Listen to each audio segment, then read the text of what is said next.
أعوذ بالله من الشيطان الرجيم. بسم الله الرحمن الرحيم. شهر رمضان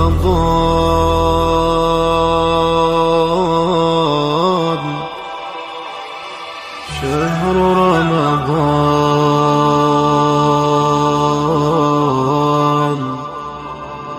شهر رمضان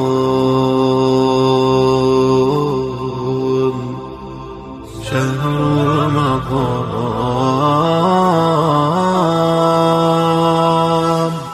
اعوذ باللہ من الشیطان الرجیم. بسم اللہ الرحمن الرحیم.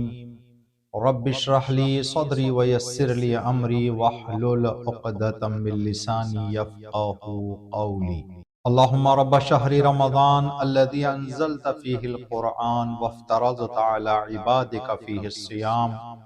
صلی علی محمد وآل محمد ورزقنی حج بیتک الحرام فی عامی هذا وفی کل عام واغفر لی تلک الذنوب العظام فإنه لا يغفرها غیرک یا رحمن یا علام.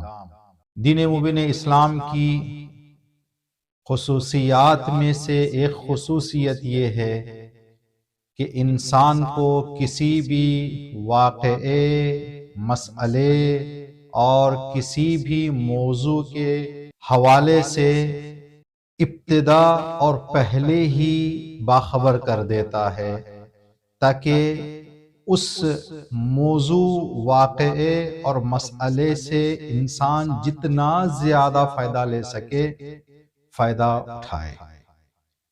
ماہ مبارک رمضان کے حوالے سے ہر امام اور معصوم نے ہمیں ہدایتیں اور نصیحتیں فرمائی ہیں.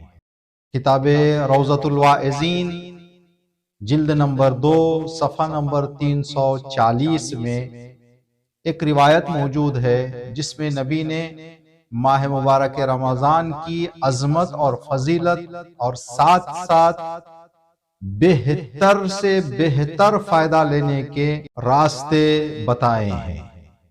نبی نے فرمایا اِنَّ شَهْرَ رَمَضَانَ يُضَاعَفُ فِيهِ الْحَسَنَاتِ وَيَمْحُو فِيهِ السَّيِّئَاتِ وَيَرْفَعُ فِيهِ الدَّرَجَاتِ. 3 خصوصیتوں کو نبی نے شروع میں ذکر کیا. سب سے پہلی خصوصیت یہ وہ ماہ ہے جس میں نیکیاں کئی گنا زیادہ حساب کی جاتی ہیں. یعنی انسان انجام دیتا ہے ایک نیکی لیکن خدا کی بارگاہ میں ہزاروں اور لاکھوں نیکیوں میں وہ بدل جاتا ہے. جیسے کہ روایتوں میں ذکر ہے کہ دوسرے مہینوں میں ایک ختم قرآن سے جتنا انسان ثواب لے سکتا ہے، ماہ مبارک رمضان میں ایک آیت کی تلاوت سے اتنا انسان کو ثواب دے دیا جاتا ہے. یہ ماہ رمضان المبارک کی برکت، رحمت اور اس مہینے کی خصوصیت ہے جو نبی نے ذکر کی. یہ وہ مہینہ جس میں نیکیوں کا ثواب کئی گنا خدا کی طرف سے دیا جاتا ہے. دوسری خصوصیت یہ وہ ماہ ہے جس میں انسان کی خطائیں اور انسان کے گناہ بہت جلد معاف کر دیے جاتے ہیں، بخش دیے جاتے ہیں. دوسرے مہینوں میں انسان کو جہاں زیادہ اس مسئلے میں کاوش اور کوشش کرنے کی ہوتی ہے، یہاں پر انسان سحری، افطاری یا دوران روزہ خدا سے صدق دل کے ساتھ توبہ طلب کرے تو خدا اس کے گناہوں کو ماہ مبارک رمضان کی برکت کے سائے معاف کر دیتا ہے. یہ 2 خصوصیت. تیسری خصوصیت یہ وہ مہینے ہیں جس مہینے میں انسان کے درجات بلند ہوتے ہیں. انسان خدا کی بارگاہ میں جس درجے میں ہے، اگر اس ماہ سے جیسا فائدہ لینا چاہیے ویسا انسان فائدہ لے تو اس کے درجات بڑھ جاتے ہیں اور خدا کی بارگاہ میں انسان مقرب ہو جاتا ہے. پھر اس کے بعد خدا کی بارگاہ میں انسان لاڑ پیار کر سکتا ہے، اس لیے کہ اس نے خدا کو اپنے سے راضی کر لیا ہے اور خدا کے سامنے درجات طے کرتے ہوئے مقام اور مرتبہ حاصل کر لیا ہے۔ یہ 3 ماہ مبارک رمضان کی خصوصیات، برکتیں، فضیلتیں، عظمتیں، کیا یہ آسانی سے مل جائیں گی؟ کیا یہ سب کو مل جائیں گی؟ ان 3 عظیم نعمتوں سے بہرہ لینے کے لیے ہمیں کیا کرنا چاہیے؟ نبی نے آگے ان چیزوں کا ذکر کیا ہے۔ من تصدق فی ھذا الشہر بصدقۃ غفر اللہ لہ، پہلا عمل، جو بندہ ماہ مبارک رمضان میں خیرات کرے، صدقہ دے، گرچہ مختصر ہی کیوں نہ ہو، خدا تبارک تعالی انسان کے گناہوں کو معاف کر دیتا ہے۔ تو ہمیں توجہ کرنی چاہیے، عبادتوں کے ساتھ ساتھ، تلاوتوں کے ساتھ ساتھ، دیگر اعمال ماہ مبارک رمضان کے ساتھ ساتھ حتی المقدور ہم صدقہ بھی ادا کریں، تاکہ خدا کے نبی نے جو فرمایا ہے کہ ماہ مبارک رمضان میں صدقہ ادا کرنے سے خدا کی مغفرت حاصل ہوگی، تو اس ذریعے سے ہم خدا کی مغفرت حاصل کر سکیں۔ دوسرا عمل جو نبی نے ذکر کیا، جو بھی اپنے ماتحت پر رحم کرے، کوئی مالک ہے، اس کے نیچے 4-5 لوگ کام کر رہے ہیں، کوئی میستری ہے، کچھ مزدور اس کے ہاتھ کے نیچے کام کر رہے ہیں، کوئی مینیجر ہے، کچھ امپلائی اس کے ہاتھ کے نیچے کام کر رہے ہیں، ایک مینیجر ہے جس کے ہاتھ کے نیچے کئی سارے اساتذہ اور سٹاف کام کر رہا ہے، تو اس بندے کو چاہیے کہ اپنے ماتحت کے ساتھ محبت، پیار اور نیکی کے ساتھ پیش آئے۔ اگر یہ عمل انسان انجام دے گا تو یہ سبب بنتا ہے کہ اللہ تبارک تعالیٰ فرمائے تو میرے بندوں پر رحم کر رہا ہے، تو ان کے ساتھ بھلائی کر رہا ہے، تو میں بھی خدا ہوں، میں بھی ماہ رمضان کا رب ہوں، اللہم رب شہر رمضان۔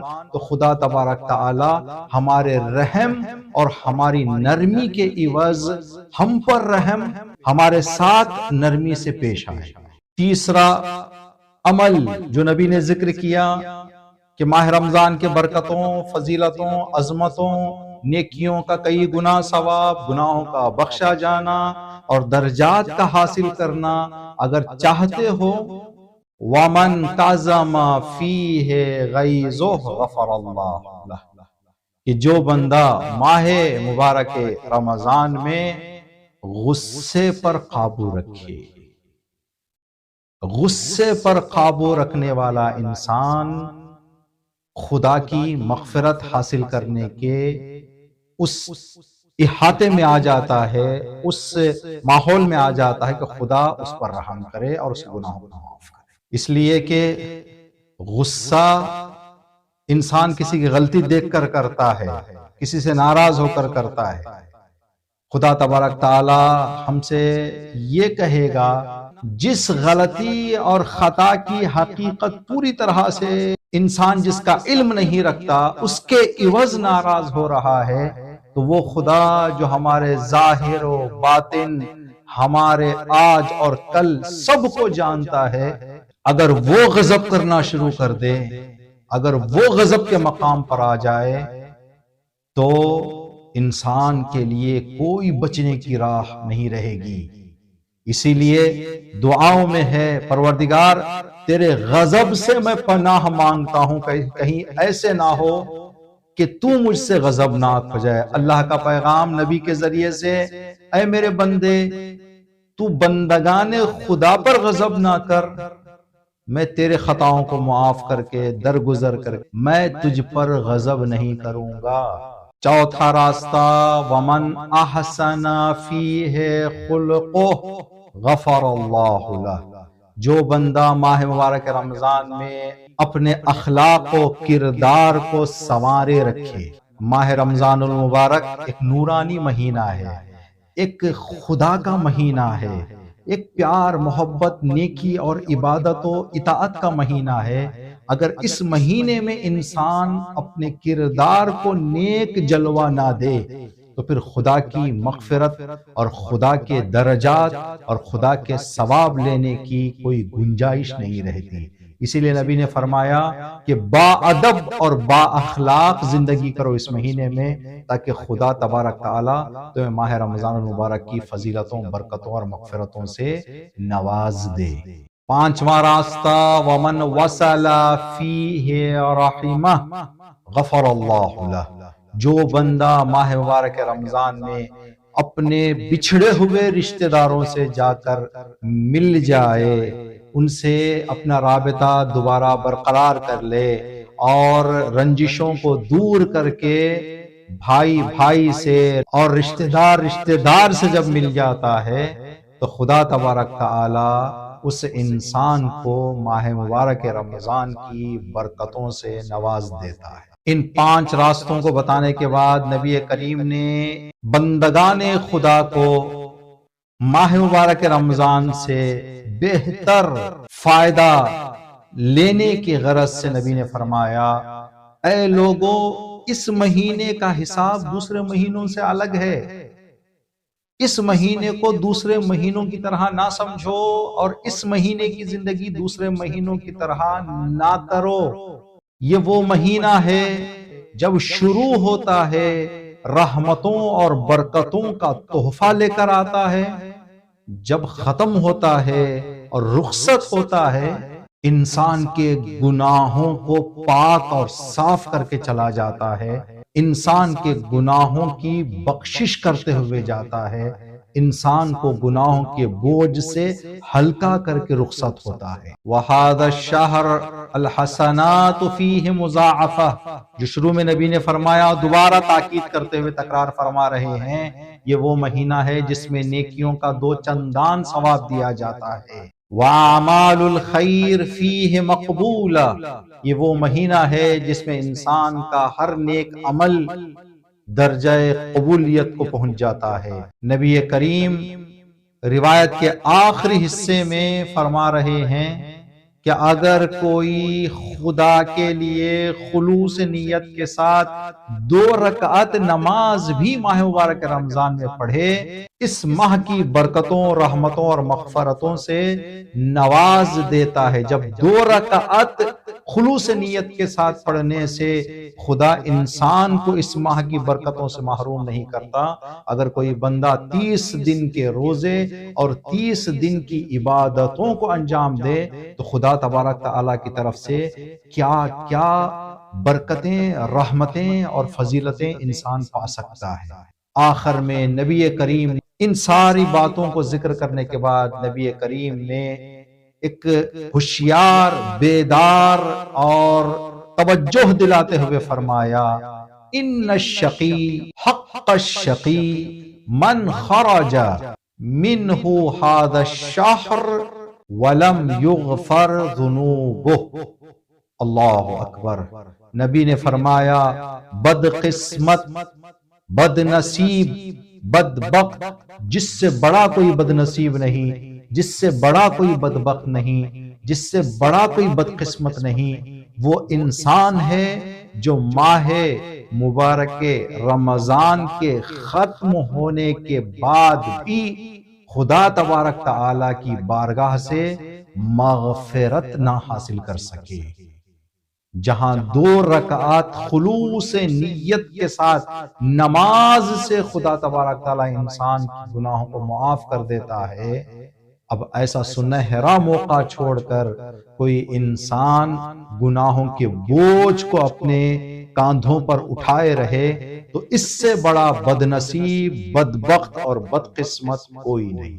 اب ایسے انسان کے پاس ماہ مبارک رمضان کے ختم ہو جانے کے بعد کف افسوس ملنے کے علاوہ کوئی راستہ نہیں رہتا۔ نبی نے فرمایا، فَحِینَئِذٍ، یہ وہ انسان ہے جو ماہ مبارک رمضان کے ختم ہونے کے بعد جہاں سب اپنے روحانی اور معنوی تحفے، انعامات، مغفرت کے گلدستے، برکتوں کے گلدستے اور ثواب و اجر کا ایک ڈھیر انبار لے کر جا رہے ہیں، ایسا انسان ہاتھ ملتا رہے گا، گھاٹے میں رہے گا، نقصان میں رہے گا۔ اللہ تبارک تعالیٰ سے دعا ہے پروردگار نبی کریم کی اس روایت کا واسطہ ہم سب کو اس ماہ میں صدقہ دینے کی، اپنے ہاتھ کے نیچے اور اپنے چھوٹوں پر رحم کرنے کی، پروردگار صلہ رحم کرنے کی، اپنے اخلاق کو سنوارنے اور سدھارنے کی، اور اپنے غصے پر اس ماہ میں کنٹرول اور قابو رکھنے کی توفیق عطا فرما۔